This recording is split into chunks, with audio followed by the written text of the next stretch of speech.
Thomas the tank engine has worked his branch line for many years and knows it very well.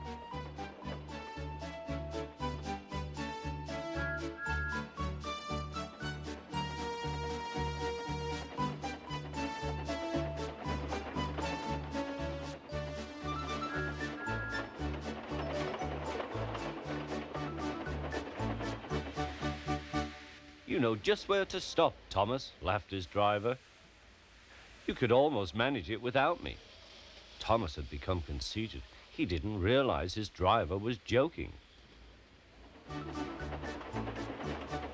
Later, he boasted to the others. Driver says I don't need him now. Don't be so daft, snorted Percy.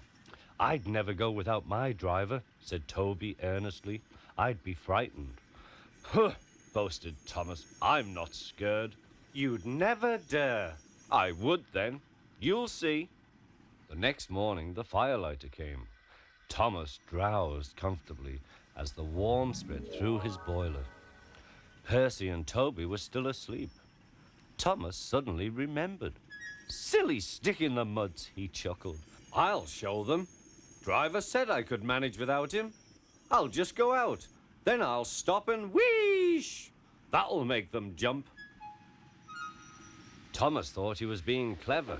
Really, he was only moving because a careless cleaner had meddled with his controls. He soon found his mistake. He tried to wheesh, but he couldn't. He tried to stop, but he couldn't.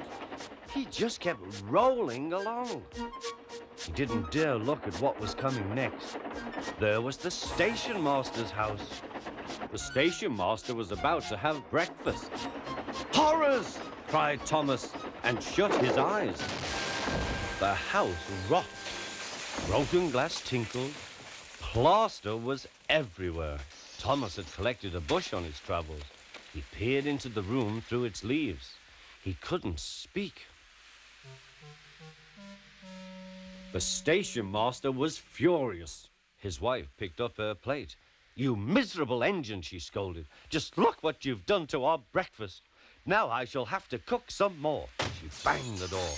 More plaster fell. This time it fell on Thomas. Thomas felt depressed. Workmen propped up the house with strong poles and laid rails through the garden. Meanwhile, Donald and Douglas arrived.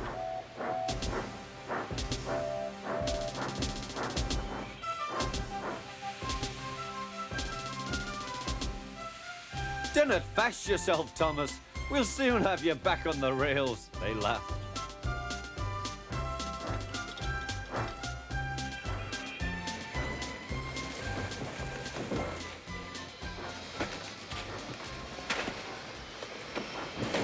Donald and Douglas, puffing hard, managed to haul Thomas back to safety.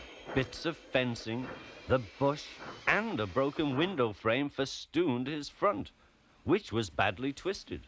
The twins laughed and left him. Thomas was in disgrace. There was worse to come. You are a very naughty engine. I know, sir. I'm sorry, sir. Thomas's voice was muffled behind his bush. You must go to the works and have your front mended. It will be a long job. Yes, sir. Meanwhile, a diesel rail car will do your work. The diesel, sir? Thomas spluttered. Yes, Thomas. Diesels always stay in their sheds till they are wanted. Diesels never gallivant off to breakfast in station masters' houses.